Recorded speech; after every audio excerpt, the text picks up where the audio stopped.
함께 말씀을 통하여 은혜 받읍시다라고 인사할까요? 네. 노벨상이 만들어진 과정을 보면 참 재미있습니다.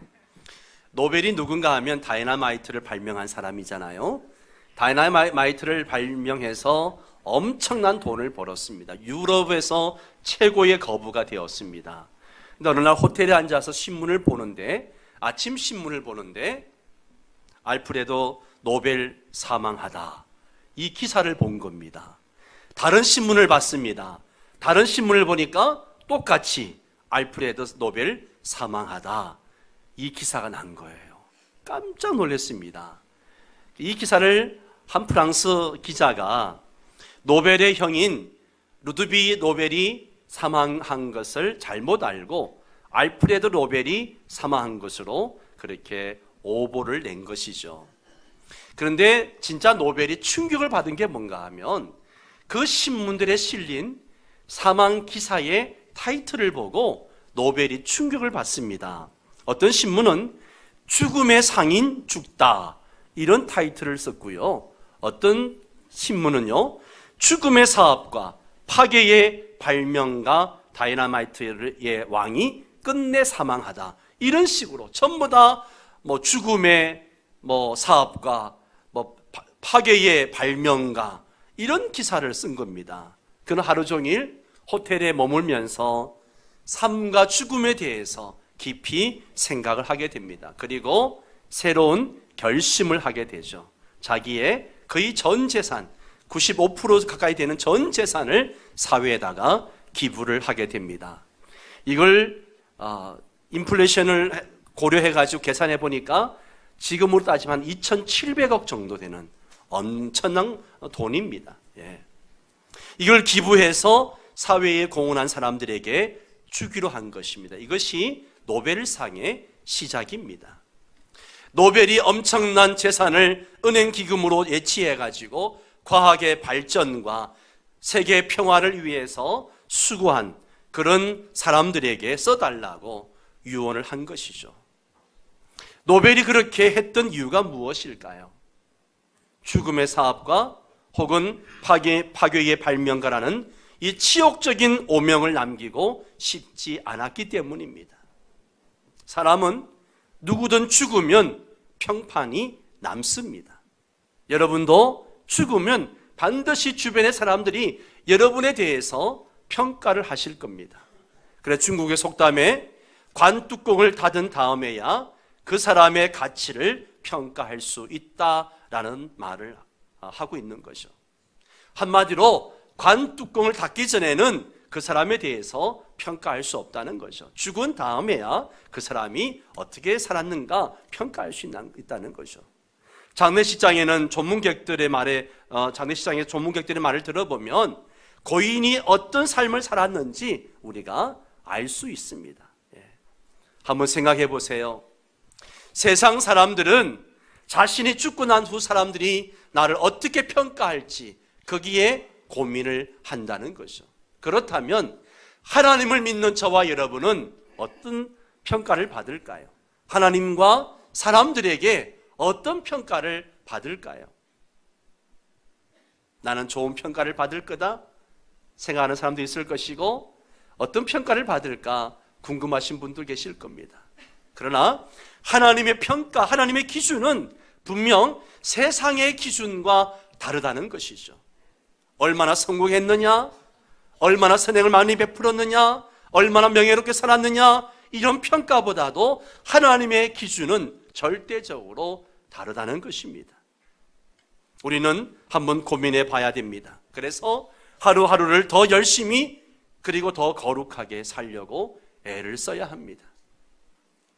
오늘 사도신경 강해를 계속해 나갑니다. 제가 3주 전에 저리로서 오시리라 라는 주제를 가지고 다시 오실 예수님에 대한, 재림에 대한 말씀을 한번 나누었었습니다. 예수님은 부활 성천하셔서 하나님 보좌 우편에 계시다가 때가 되면 다시 이 땅에 재림을 하십니다. 그 때와 시기는 알 수 없지만 분명히 다시 오마라고 주님께서 약속을 하셨습니다. 이 약속은 주님도 말씀하신 약속이지만 성경 전체에 재림에 대한 약속이 너무나 많습니다. 신약 성경에만 318번이나 기록될 만큼 재림에 대한 말씀이 그만큼 많이 있다는 것이죠. 그만큼 신약 성경은 재림 신앙을 중요하게 여긴다는 것입니다. 그러면 그 주님이 다시 오시는 목적이 무엇인가 라고 하는 것입니다. 사도신경 고백 중에 그 목적이 나와 있습니다. 저리로서 산자와 죽은 자를 뭐 하시기 위해서? 따라서 합니다. 심판. 이 심판을 기분 나쁘게 듣는 분도 계실 거예요. 그러나 성경은 어김없이 주님은 이 땅에 다시 오시는 목적을 산자와 죽은 자를 심판하기 위해서다라고 말씀하십니다. 예수님의 초림의 목적, 처음에 이 땅에 오신 목적과 재림의 목적은 다릅니다. 초림의 목적이 뭐예요? 주님이 뭐라 말씀하십니까? 인자가 온 것은 섬김을 받으려 함이 아니라 도리어 섬기려 하고 자기 목숨을 많은 사람의 대속물로 주려 함이니라. 예수님이 이 땅에 오신 목적은 우리의 모든 죄와 허물을 대신 짊어지시고 십자가에 죽으셨다가 부활하심으로 우리의 모든 죄를 속량하시기 위해서 이 땅에 오셨습니다. 즉 우리의 구원을 위해서 이 땅에 오셨습니다. 그러나 재림의 목적은 다릅니다. 자, 오늘 본문 말씀을 다시 한번 읽어보도록 하겠습니다. 요한복음 5장 25절 말씀부터 한번 봅니다. 다시 한번 교독을 할게요. 진실로 진실로 너희에게 이르노니 죽은 자들이 하나님의 아들의 음성을 들을 때가 오나니 곧 이때라. 듣는 자는 살아나리라.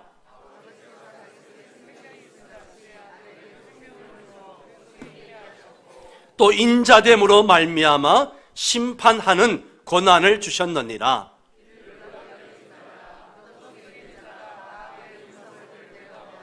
같이 읽습니다. 선한 일을 행한 자는 생명의 부활로, 악한 일을 행한 자는 심판의 부활로 나오리라. 아멘. 아멘. 예수님의 재림의 목적은 심판입니다.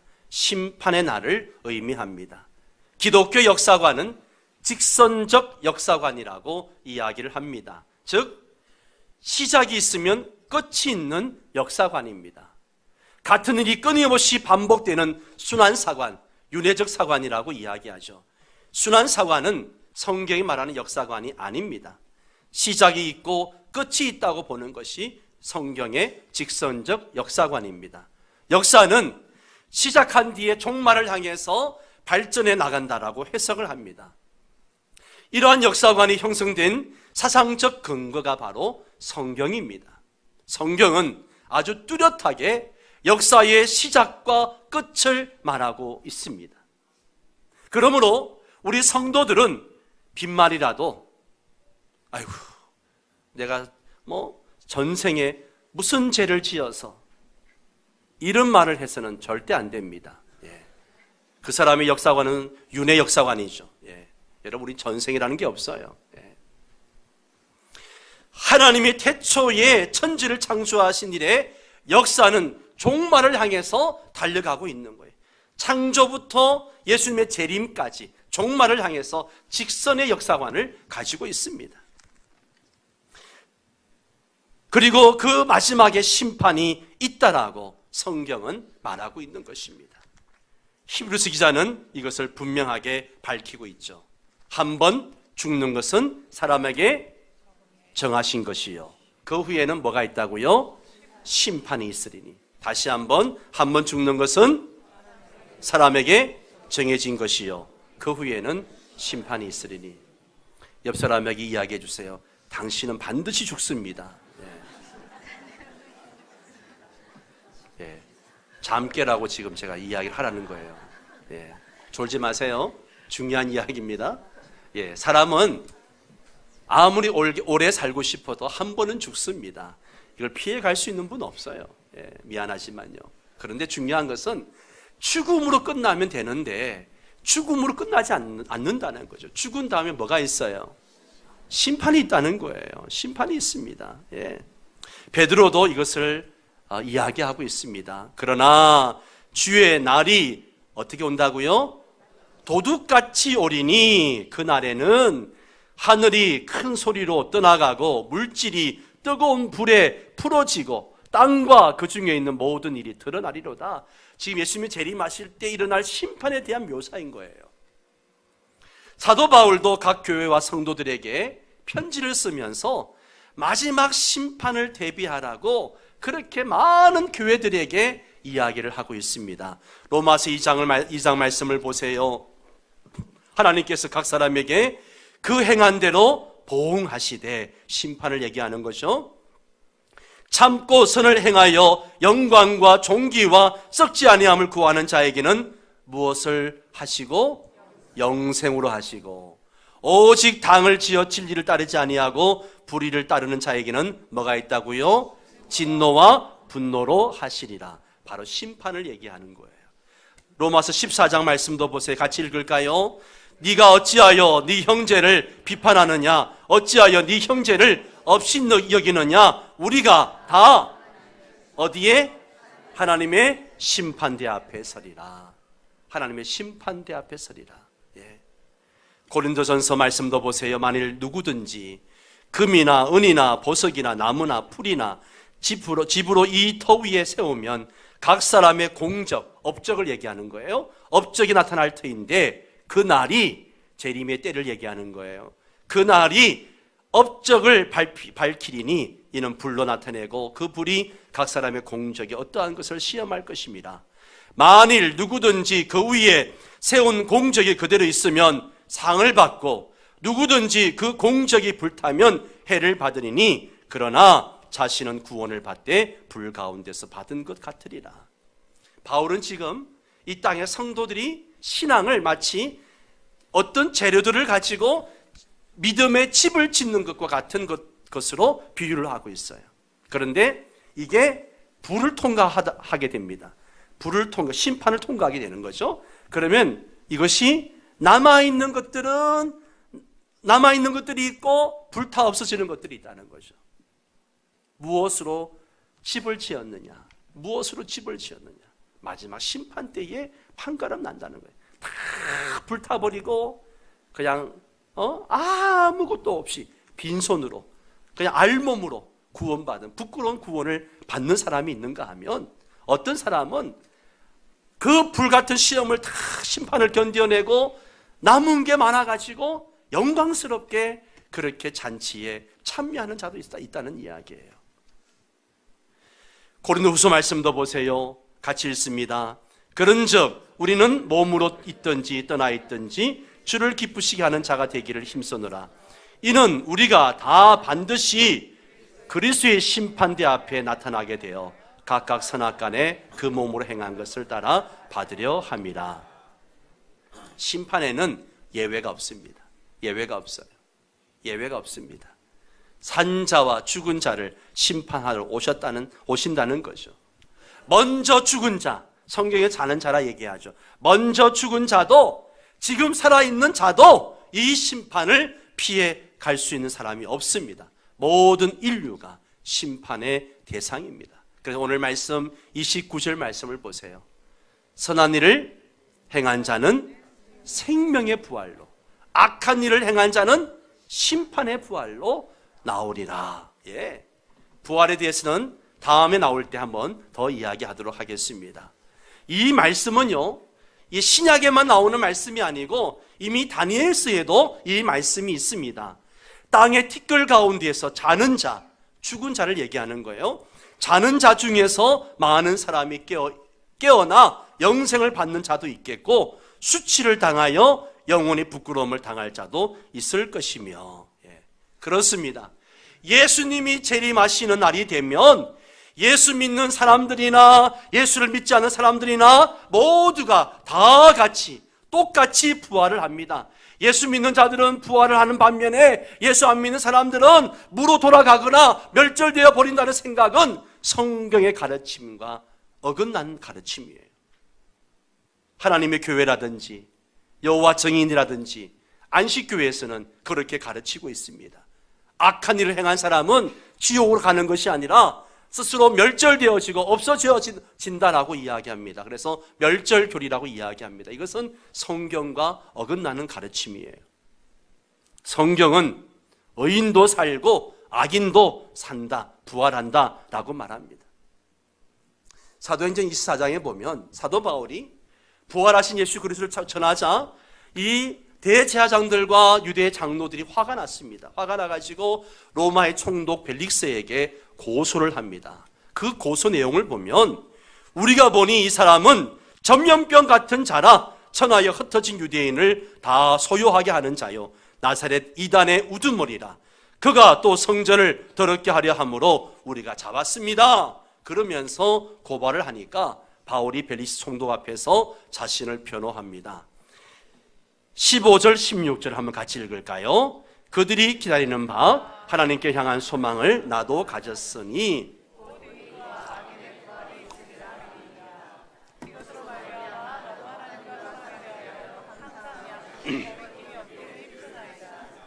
자, 사도 바울은 악인과 의인의 부활이 있으리라 라고 분명히 말합니다. 의인만 부활하는 것이 아니라 악인도 부활합니다. 그런데 차이는 의인은 부활하여 영원한 생명에 참여하게 되고 악인은 부활해가지고 영원한 형벌, 지옥에 떨어진다라고 말합니다. 그러므로 예수님의 재림은 어떤 사람에게는 재앙의 때이기도 하지만 어떤 사람, 특히 예수를 믿는 사람들에게는 한없는 위로와 기쁨의 때가 되는 줄 믿습니다. 여러분, 주님의 재림하시는 날 우리가 가게 될 하늘나라, 천국, 어떤 나라일까요? 온갖 보석으로 단장된 나라입니다. 수정같이 맑은 생명수의 강이 흐르는 곳입니다. 이 땅에서는 모든 질고 각종 질병으로 고통하고 슬퍼하고 눈물을 흘리지만 하늘나라 가면 하나님께서 친히 그 눈물을 닦아주시고 씻겨주시는 곳입니다. 다시는 사망이 없고 다시는 곡하는 것이나 애통하는 것이나 질병도 아픔도 저주도 없는 곳이 천국이라 그렇게 말합니다. 여러분, 요한계시록에 기록되어져 있는 천국에 대한 묘사가 조금 나옵니다. 이것은요 지극히 일부분에 불과한 겁니다. 그냥 맛보기에 불과한 거예요. 천국은 그보다 더 상상도 할 수 없을 만큼 아름답고 풍성한 곳입니다. 결코 우리를 실망시키지 않을 곳입니다. 우리 성도들의 궁극적인 소망이 바로 이 나라에 있고 이 나라에 있어야 합니다. 그러면 여기서 한 가지 질문을 갖게 되죠. 의문을 갖게 되죠. 예수님이 29절에서 선한 일을 행한 자는 생명의 부활로, 악한 일을 행한 자는 심판의 부활로 나온다라고 하셨는데, 사도 바울도 의인과 악인이 같이 부활한다라고 이야기했는데 그 기준이 무엇이냐라고 하는 것이죠. 누가 선한 일을 행한 사람이고 누가 악한 일을 행한 사람이고 누가 의인이고 누가 악인이냐, 그 기준이 무엇이냐라고 하는 것입니다. 분명한 기준이 있어야 하지 않겠습니까? 성경에는 여러 가지 기준이 나오지만 크게 두 가지로 말씀드릴 수 있습니다. 하나는 자기가 죄인인 것을 회개하고 예수 그리스도를 믿고 마음에 영접했느냐라고 하는 기준입니다. 이거는요 신앙의 출발임과 동시에 끝입니다. 이것이 너무너무 중요합니다. 내가 죄인인 것을 회개하고 예수 그리스도를 믿고 영접했는가. 요한복음 1장 12절 13절 말씀 같이 읽습니다. 영접하는 자, 곧 그 이름을 믿는 자들에게는 하나님의 자녀가 되는 권세를 주셨으니 이는 혈통으로나 육정으로나 사람의 뜻으로 나지 아니하고 오직 하나님께로부터 난 자들이니라. 영접하는 자에게 어떤 권세가 주어진다고요? 하나님의 자녀, 하나님의 자녀. 예수를 영접한, 예수를 믿는 사람은 하나님의 자녀가 되었습니다. 이것은 어떤 혈통으로나 육정으로나 사람의 뜻으로 되는 것이 아닙니다. 하나님께로부터 난 자들입니다. 그런데 중요한 것은 예수님을 영접해야 되지만 또 중요한 것은 우리가 입으로 그 예수를 시인할 수 있어야 합니다. 입술로 고백해야 돼요. 누구든지 사람 앞에서 나를 시인하면 나도 하늘에 계신 내 아버지 앞에서 그를 시인할 것이요. 누구든지 사람 앞에서 나를 부인하면 나도 하늘에 계신 내 아버지 앞에서 그를 부인하리라. 로마서 말씀을 같이 한번 읽을까요? 내가 만일 내 입으로 예수를 주로 시인하며 또 하나님께서 그를 죽은 자 가운데서 살리신 것을 내 마음에 믿으면 구원을 받으리라. 사람이 마음으로 믿어 의에 이르고 입으로 시인하여 구원에 이르느니라. 아멘, 아멘. 그렇습니다. 하나님께서 예수님을 죽은 자 가운데서 살리신 것을 내 마음에 믿고 그리고 믿으면 구원을 받고 입으로 시인하면 구원을 받는다 라고 말하고 있습니다. 여러분, 입으로 시인을 하셔야 됩니다. 하나님 앞에 의인은 착한 일을 많이 하고 선한 일을 많이 하고 어떤 공로를 많이 쌓은 사람이 아니라 예수를 믿고 마음으로 회개하고 입술로 예수를 구주로 영접한 사람이 의인이요, 이런 사람이 하늘나라에 갈 수 있습니다. 이것이 첫 번째 기준이라는 거죠. 두 번째는요, 입으로 주여 주여 하는 자가 아니라 말씀대로 순종하는 자가 되어야 한다는 거예요. 입술로만 주여 주여 이게 아니라 말씀에 순종하는 자가 되어야 합니다. 마태복음 7장에 보면 이런 말씀이 있습니다. 나더러 주여 주여 하는 자마다 다 천국에 들어갈 것이 아니요 다만 하늘에 계신 내 아버지 뜻대로 행하는 자라야 들어가리라. 같이 읽습니다. 그날에 많은 사람이 나더러 이르되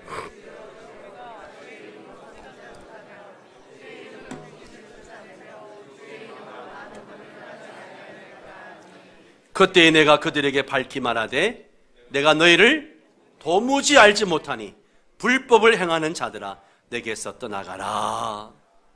여러분, 예수님께서 가장 싫어하는 게 뭔지 아세요? 척하는 거. 믿음도 없으면서 믿음 있는 척하고 예수를 믿지도 않으면서 믿는 척하고 아는 척하고 믿음대로 잘 사는 것처럼 그렇게 말하고 예수님께서 바리새인들과 사두개인들을 책망하신 이유가 뭐예요? 그들의 외식함, 그들의 형식적인 종교생활, 이것을 책망하신 거예요. 여러분, 우리가 경계해야 될 게 이겁니다. 그저 입술로만 그 사람 말 들어보면 막 악을 골짜 빈들에도 갈 수 있는 사람이고 뭐 못 갈 곳이 없는, 못할 것이 없는 믿음의 사람인데 삶을 들여다보면 아무것도 아니야. 없어. 그냥 말뿐이야. 아니라는 거예요. 마태복음 25장에 보면 예수님께서 뭐 열처녀 비유, 10달란트 비유 이런 비유를 하시다가 양과 염소 비유를 하십니다. 양을 오른쪽에 염소를 왼쪽에 놓고 말씀하시는데 뭐라 말씀하시는 양들에게 말씀하십니다. 내 아버지께 복받은 자들이여 나와 창세로부터 너희를 위하여 예비된 나를 상속하라. 그러면서 얘들아 너희는 내가 굶주릴 때 먹을 걸 주었고 목마를 때 마실 걸 주었고 헐벗었을 때 입을 걸 주었고 내가 병들었을 때 너희들이 나를 돌아보았고 내가 감옥에 있을 때 나를 와서 찾아보았느니라. 그러면서 막 칭찬을 하시는 거예요. 그때 이 사람들이 우리가 언제 주님을 그렇게 대접했습니까? 그러니까 지극히 작은 자 하나에게 한 것이 곧 나에게 한 것이다. 그러면서 왼쪽에 있는 염소들에게는 똑같은 말씀을 하시는 거죠. 이놈들, 너희는 내가 굶주릴 때 먹을 거 주지 않았고 목마를 때 마실 거 주지 않았고 내가 병들었을 때 감옥에 갇혔을 때 돌보지 않았고 그러면서 뭐라고 책망하시는가 하면 내가 진실로 너희에게 이르노니 이 지극히 작은 뭐라 말씀하시는가 하면 나를 떠난 마귀와 그 사자를 위하여 예비된 영원한 나라를 영원한 불에 들어가라. 그러면서 책망을 하시는 거예요. 똑같은 지극히 작은 자에게 하지 않았다는 거예요. 한쪽은 지극히 작은 자에게 한 사람에게 칭찬을 하시고 하지 않은 사람에게 책망하시는 것입니다. 그러면서 마지막 46절에 보면 그들은 영벌에 의인들은 영생에 들어가리라. 우리 명성교회가 좋은 이웃 명성교회가 되려고 애를 쓰는 이유 중에 하나가 바로 여기에 있습니다. 말로만 좋은 이웃이 아니라 정말 이 지역에 소외된 사람들, 또 우리의 필요를 요구하는 사람들에게 다가가서 손을 내밀고 도와주고 함께하는 이유가 여기 있습니다. 지극히 작은 자에게 하는 것이 곧 주님에게 하는 것이기 때문에 그렇습니다. 아멘입니까? 그렇기 때문에 우리가 독거노인을, 어르신들을 돕고 이 지역의 어르신들을 돕고 지역의 어려운 사람들을 돕는 것을 교회가 하는 것에 여러분이 관심을 가져야 됩니다. 그게 주님에게 하는 거예요. 그게 주님에게 하는 것입니다. 야고보 말씀을 보면 내 형제들아 만일 사람의 믿음이 있노라 하고 행함이 없으면 무슨 유익이 있으리요 그 믿음이 능히 자기를 구원하겠느냐 만일 형제나 자매가 헐벗고 이루할 양식도 없는데 너희 중에 누구든지 그에게 이르되 편안히 가라 덥게 하라 배부르게 하라 하며 그 몸에 쓸 것을 주지 아니하면 무슨 유익이 있으리요 이와 같이 행함이 없는 믿음은 그 자체가 죽은 것이라. 행함이 없는 믿음은 죽은 거라는 거예요. 야고보 2장 26절 같이 읽습니다.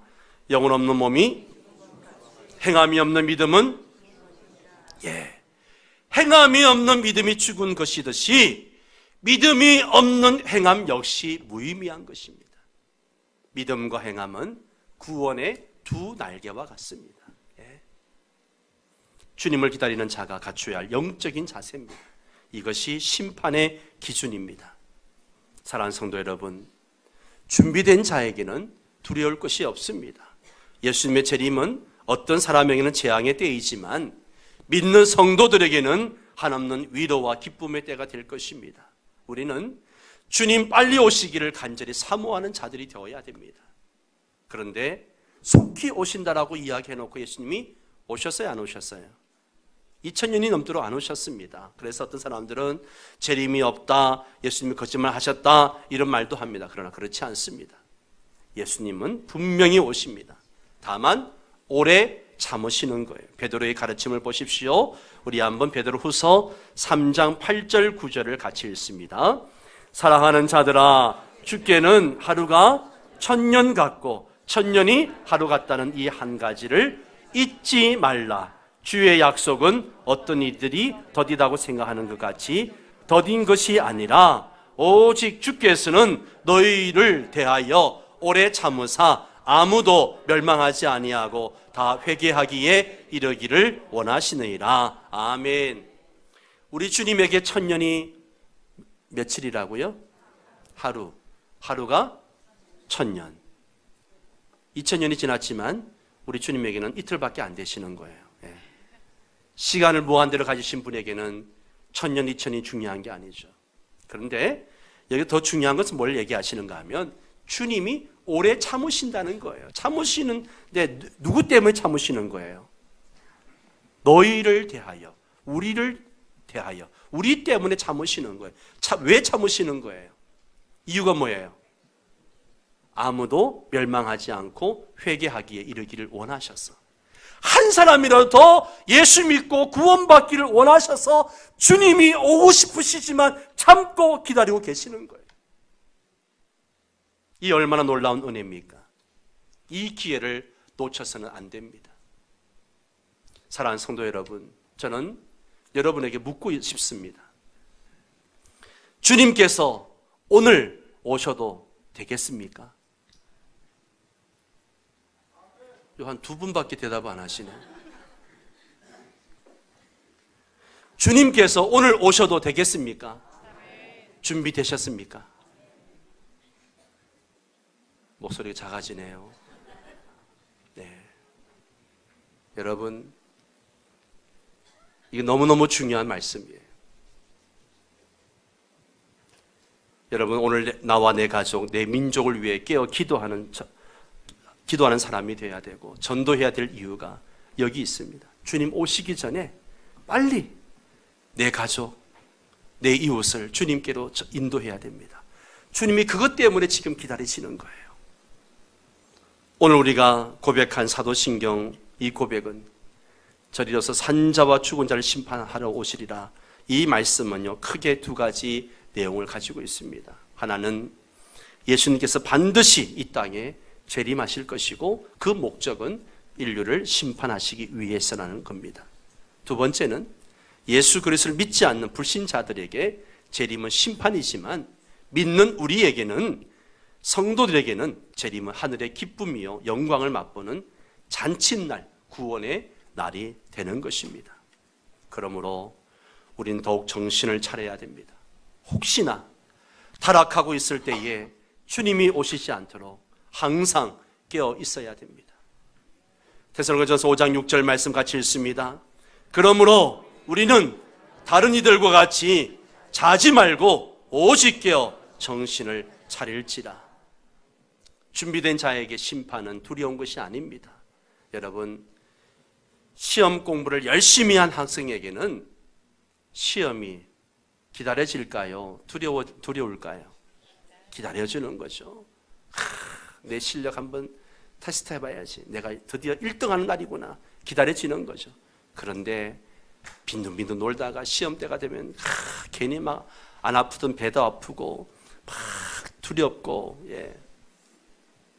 여러분, 준비한 사람에게는 심판이 두렵지 않습니다.